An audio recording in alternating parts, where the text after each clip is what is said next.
My blood runs cold at the realization that the last vestige of logic has been nailed to a cross by the throat and gonads and gutted like a fish. Shaking off the patina of unease that clings to me like a used condom, I decide I have no choice but to make my way deeper into the district, beyond the known borders of locus aeri and sanity itself. I steer clear of the main arterial road that leads to the river, preferring the dimly lit back alleys and byways to avoid detection. A sudden flare of light illuminates the landscape, and I catch a brief glimpse of the horrors ahead. My third eye is wide open, the inside of my head ablaze with the screams of the damned and their demonic masters. My fragile imagination suddenly haunted by barbed, alert serpents.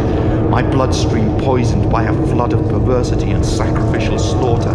Every debased sexual act laid bare before me.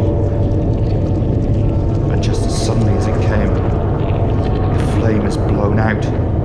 Sight sucked clean of light. And an increasingly odious darkness once again envelops my stillborn soul. The alleyways stink of piss and shit. Underfoot is a lake of sewage strewn with random floaters of fog roll, human fingers, toes, and clods of ginger hair. A limbless and headless torso floats by with the word cunt gouged into unnaturally white belly flesh. I assume it was a Califos she, but it's hard to say because the genital area is so mutilated that it could have been anything. And the tits have been cut off, leaving two stumps of cauterized gristle smeared in shit and dry blood. I turn another corner and find myself lost in a labyrinth of alleyways. From an undetermined direction, I catch a low moan. I'm not sure which way to turn, which way to run. My heart starts pumping thick blood around my body and I feel faint with fear. Stop, think, how to avoid confronting the inevitable scene of depravity, avoid drawing attention to myself, creep, don't run, and avoid being the next carcass for the slaughterhouse. Another moan, oh fucking shit, which direction? I can't go back. I'm at a crossroads in the labyrinth and the last thing I need is fucking choices! A howl from a dog filling the air above and around me. Can't see anything. Fuck. Another yelp and it's a long drawn-out ecstatic moan. I can't contain myself any longer and I make a run for it. Straight ahead, go for broke, run like fucking hell. My feet made loud splashes against the stream of sewage and I realise there's no way back now. They know I'm here and if they want me, I'm ripe for the slaying. I'm running blind in a prison as claustrophobic as a basement elevator.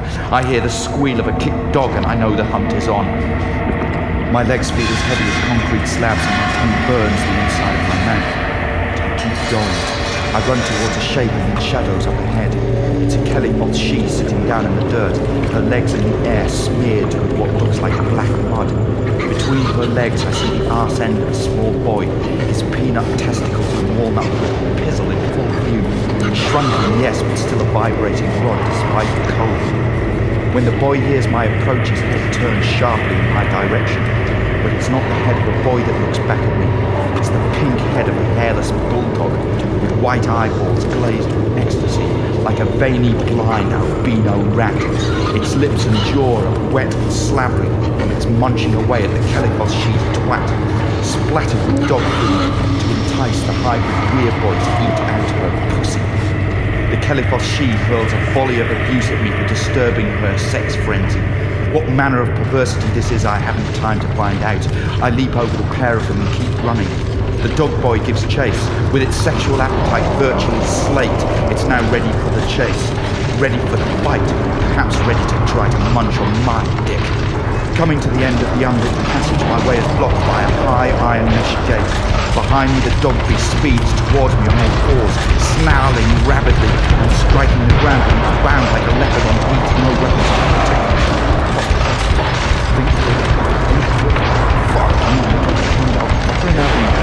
I start to clamber up the gate. I can't get a grip.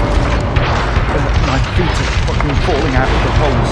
The dog is almost within distance of hand, striding ever closer. I can almost see the whites of its eyes. I kick off my shoes and start the climb again.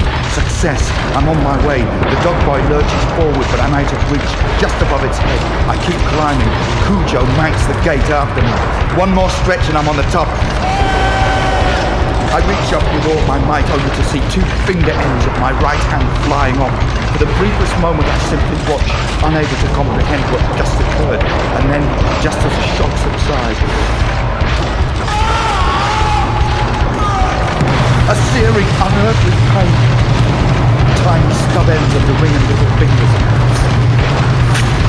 The top of the gate is coated with razor wire, and chop the ends of my two fucking fingers!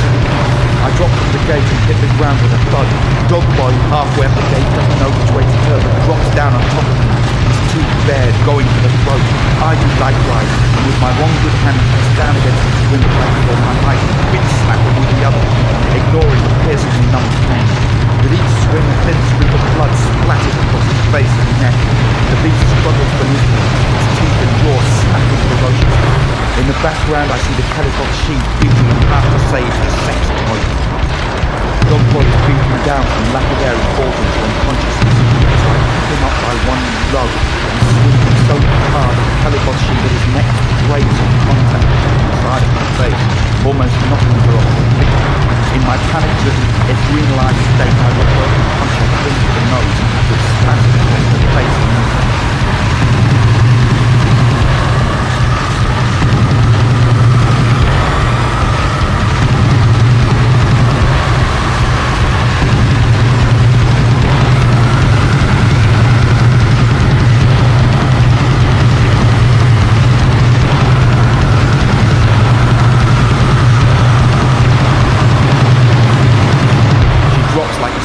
Into a misshapen heap, followed by a loud splash as she hits a puddle of sewage. Finally, the full brunt of the pain hits me like a sledgehammer, and I sink to my knees, holding my hand to my chest. I bite my tongue so as not to attract more trouble. I rip a strip of fabric from the Caliphos she's clothing and wrap it tightly around my hand and fingers to stop the flow of blood.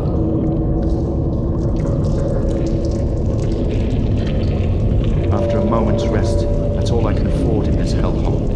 I strip the clothing from Calico's she's back and throw them over the gate to pat the razor wire. I'm going in, whatever the risk, and there's nothing going to stop me. Not even the loss of a couple of digits.